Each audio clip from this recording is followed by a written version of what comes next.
ನಮಸ್ಕಾರ. ಕನ್ನಡ ಒನ್ ನ್ಯೂಸ್ಗೆ ಸ್ವಾಗತ. ನಾನು ನಿಮ್ಮ ಭಾಗ್ಯನಾರಾಯಣ ಬೊಗ್ಗವರಪು.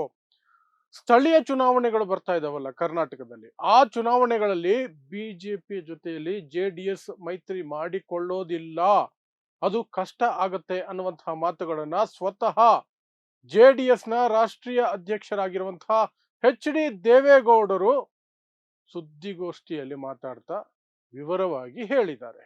ಸೊ ಹಾಗಾದ್ರೆ ಮೈತ್ರಿ ಕತೆ ಏನು?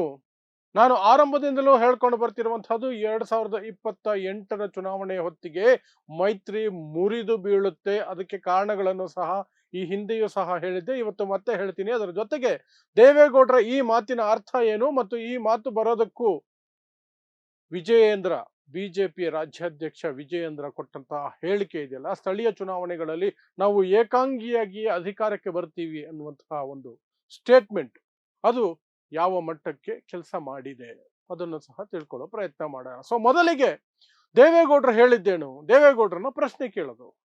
ಬಿಜೆಪಿ ರಾಜ್ಯಾಧ್ಯಕ್ಷ ವಿಜಯೇಂದ್ರ ಹೇಳ್ತಿದ್ದಾರೆ, ಬಿಜೆಪಿ ಸ್ವತಂತ್ರವಾಗಿ ಅಧಿಕಾರಕ್ಕೆ ಬರುತ್ತೆ ಕರ್ನಾಟಕದಲ್ಲಿ, ಇಲ್ಲಿ ಸ್ಥಳೀಯ ಚುನಾವಣೆಗಳಲ್ಲಿ ಅಧಿಕಾರವನ್ನ ಪಡೆಯುತ್ತೆ, ಗೆಲುವನ್ನ ಸಾಧಿಸುತ್ತೆ ಅಂತ.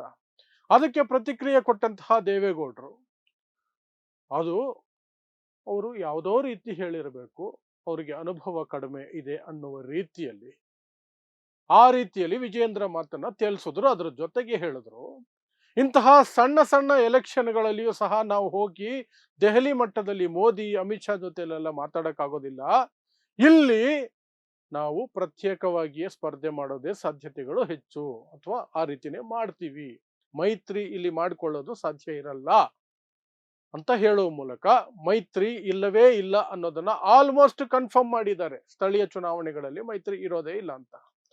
ಹಾಗಾದ್ರೆ ಇದು ಯಾವ ರೀತಿಯ ಲೆಕ್ಕಾಚಾರ ಜೆಡಿಎಸ್ ಅಂತ ನೋಡೋದಾದ್ರೆ, ಜೆಡಿಎಸ್ ಲೆಕ್ಕಾಚಾರ ಏನು ಅಂದ್ರೆ, ಮೊನ್ನೆ ಮುಗಿದಂತಹ ಏನು ಕೇರಳದಲ್ಲಿ ನಡೆದಂತಹ ಚುನಾವಣೆಗಳಿದೆಯಲ್ಲ, ಸ್ಥಳೀಯ ಚುನಾವಣೆಗಳು, ಅಲ್ಲಿಯೂ ಸಹ ಸುಮಾರು ಒಂದು 40 ಸೀಟುವರೆಗೆ ಗೆದ್ದಿದ್ದಾರೆ ಜೆಡಿಎಸ್. ಯಾವುದು LDF ಮೈತ್ರಿಯ ಭಾಗವಾಗಿ ಜೆಡಿಎಸ್ ಸಹ ಅಲ್ಲಿ ಗೆಲುವನ್ನು ಸಾಧಿಸಿಕೊಂಡಿದೆ. ಮಹಾರಾಷ್ಟ್ರದಲ್ಲಿಯೂ ಸಹ ಒಂದು 5-6 ಸೀಟುಗಳನ್ನ ಸ್ಥಳೀಯ ಚುನಾವಣೆಗಳಲ್ಲಿ ಗೆದ್ದಿದೆ. ಮುಂಬೈ ಚುನಾವಣೆಗಳೇನಿದೆಯಲ್ಲ, ಮುಂಬೈ ಚುನಾವಣೆಗಳಲ್ಲೂ ಸಹ ನಮಗೆ ಸೀಟ್ ಕೊಡಿ ಅಂತ ಕೇಳಿದ್ದಾರೆ. ಹಾಗಾಗಿ ಜೆಡಿಎಸ್ ಈಗ ನಾವು ಸ್ವಲ್ಪ ನಮ್ಮತನವನ್ನು ಉಳಿಸಿಕೊಳ್ಳಬೇಕು, ಮತ್ತೆ ನಮ್ಮ ಕಾಲ ಮೇಲೆ ನಾವು ನಿಂತ್ಕೊಳ್ಳಬೇಕು.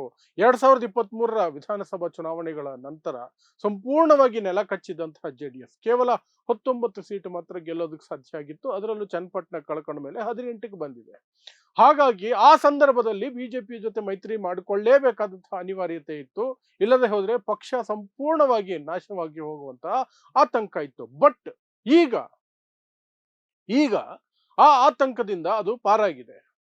ಸ್ವಲ್ಪ ಅದಕ್ಕೆ ಫಂಡ್ ಫ್ಲೋಯಿಂಗ್ ಆಗ್ತಿದೆ, ಸ್ವಲ್ಪ ಅಧಿಕಾರದ ರುಚಿ ಇದೆ. ಯಾಕೆಂದ್ರೆ ಇಬ್ಬರು ಸಂಸದರಿದ್ದಾರೆ, ಒಬ್ಬರು ಮಂತ್ರಿ, ಕೇಂದ್ರ ಮಂತ್ರಿ ಕುಮಾರಸ್ವಾಮಿ ಅವರು, ಇನ್ನೊಬ್ಬರು ಅವರದೇ ಮನೆಯವರು ಬಿಜೆಪಿಯಿಂದ ಸಂಸದರಾಗಿದ್ದಾರೆ. ಹಾಗಾಗಿ 3 ಸಂಸದರು ಅಂತಲೇ ಹೇಳ್ಕೊಳ್ಳಬಹುದು. ಈ ಎಲ್ಲ ಲೆಕ್ಕಾಚಾರಗಳನ್ನು ನೋಡಿದಾಗ ಜೆಡಿಎಸ್ 2023ರ ವಿಧಾನಸಭಾ ಚುನಾವಣೆಗಳ ನಂತರ ಇದ್ದ ಸ್ಥಿತಿಯಲ್ಲಿ ಇಲ್ಲ, ಸ್ವಲ್ಪ ಸುಧಾರಿಸಿಕೊಂಡಿದೆ. ಶಕ್ತಿಯನ್ನು ವೃದ್ಧಿಸಿಕೊಳ್ಳೋದಕ್ಕೆ ಅದಕ್ಕೆ ಸಂಪನ್ಮೂಲಗಳಿದಾವೆ. ಸಂಪನ್ಮೂಲನೇ ಮುಖ್ಯ ಇವರಿಗೆ. ಸಂಪನ್ಮೂಲಗಳು ಈಗ ಬಂದಿದ್ದಾವೆ. ಕೇಂದ್ರ ಮಂತ್ರಿ ಕುಮಾರಸ್ವಾಮಿ ಅವರಿದ್ದಾರೆ, ಹಾಗಾಗಿ ಒಂದಷ್ಟು ಸಂಪನ್ಮೂಲಗಳು ಸೇರ್ಕೊಳ್ತವೆ.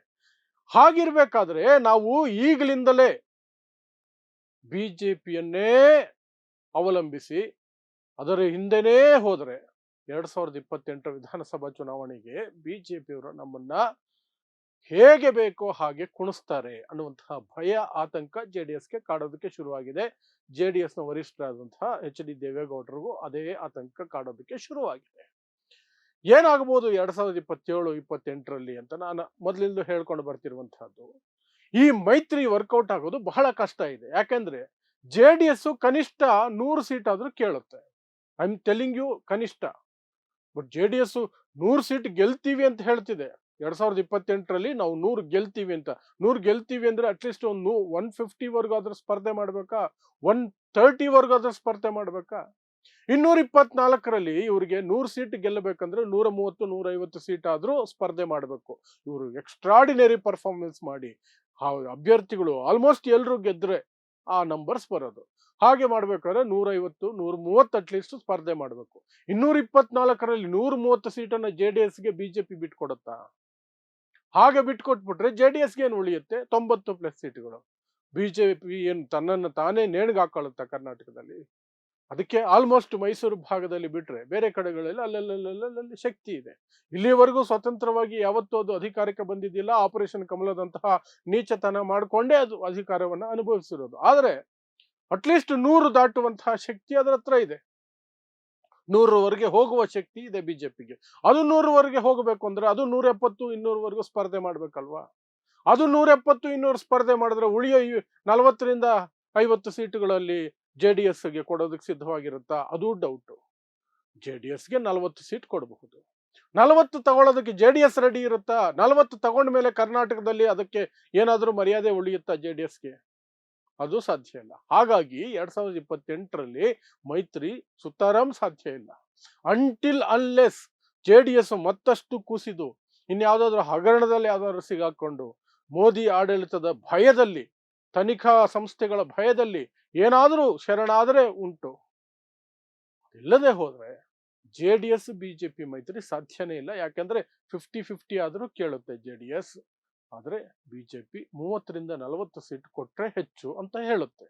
ಆ ಅಂತರ ಇದೆಯಲ್ಲ, ಅದು 2 ಪಟ್ಟು ಅಂತರ ಇರೋದ್ರಿಂದ ಸಾಧ್ಯನೇ ಇಲ್ಲ JDS ಮತ್ತೆ ಬಿಜೆಪಿ ನಡುವೆ ಮೈತ್ರಿ ಆಗೋದು. ಸೊ ಅದಕ್ಕೆ ನಾನು ಹೇಳ್ಕೊಂಡು ಬರ್ತಿರುವಂಥದ್ದು ಅದು. ಸೊ ಅದಕ್ಕೆ ಪೂರ್ವ ತಯಾರಿಯಾಗಿ ಈಗಲಿಂದಲೇ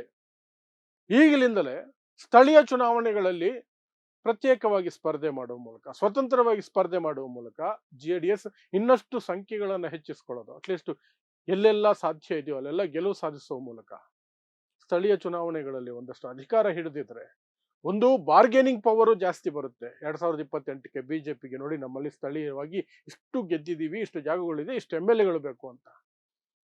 ಪ್ಲಸ್ ಬಿಜೆಪಿ ಜೊತೆ ಮೈತ್ರಿ ಸಾಧ್ಯನೇ ಇಲ್ಲ ಅನ್ನುವಂತಹ ಸನ್ನಿವೇಶ ಬರೋ ಸಾಧ್ಯತೆಗಳು ಹೆಚ್ಚಿರೋದ್ರಿಂದ ಆ ಸಂದರ್ಭದಲ್ಲಿ ಈ ಸ್ಥಳೀಯ ಚುನಾವಣೆಗಳಲ್ಲಿ ತಮ್ಮ ಪಕ್ಷದ ಅಭ್ಯರ್ಥಿಗಳು ಹೆಚ್ಚಿನ ಮಟ್ಟದಲ್ಲಿ ಅಧಿಕಾರದಲ್ಲಿದ್ದರೆ MLA ಎಲೆಕ್ಷನ್ಗಳು, ವಿಧಾನಸಭಾ ಚುನಾವಣಾ ಎಲೆಕ್ಷನ್ಗಳು 2028ರಲ್ಲಿ ಎದುರಿಸೋದಕ್ಕೆ ಇವರಿಗೆ ಸಂಪನ್ಮೂಲನೂ ಇರುತ್ತೆ, ಕಾರ್ಯಕರ್ತರು ಇರ್ತಾರೆ, ಶಕ್ತಿನೂ ಇರುತ್ತೆ, ಧೈರ್ಯನೂ ಇರುತ್ತೆ, ಕಾನ್ಫಿಡೆನ್ಸು ಇರುತ್ತೆ. ಅದೆಲ್ಲವನ್ನ ಮನಸ್ಸಲ್ಲಿಟ್ಕೊಂಡು HD ದೇವೇಗೌಡ ಈಗ ಸ್ಥಳೀಯ ಚುನಾವಣೆಗಳಲ್ಲಿ ನಾವು ಸ್ವತಂತ್ರವಾಗಿ ಸ್ಪರ್ಧೆ ಮಾಡ್ತೀವಿ ಅನ್ನುವಂತಹ ಘೋಷಣೆಯನ್ನ ಮಾಡ್ಕೊಂಡಿದ್ದಾರೆ. ಮೋದಿಯವರ ಹತ್ರ ಸಣ್ಣ ಸಣ್ಣ ವಿಚಾರಕ್ಕೆ ಹೋಗೋಕ್ಕಾಗಲ್ಲ, ಅದಕ್ಕೂ ಮೈತ್ರಿ ಮಾಡ್ತೀವಿ ಅಂತ ಏನೋ ಸಣ್ಣ ಪುಟ್ಟ ಎಲೆಕ್ಷನ್ಗೆಲ್ಲ ಮಾತಾಡಕ್ಕಾಗಲ್ಲ ಅನ್ನೋದಂತೂ ಸುಳ್ಳು.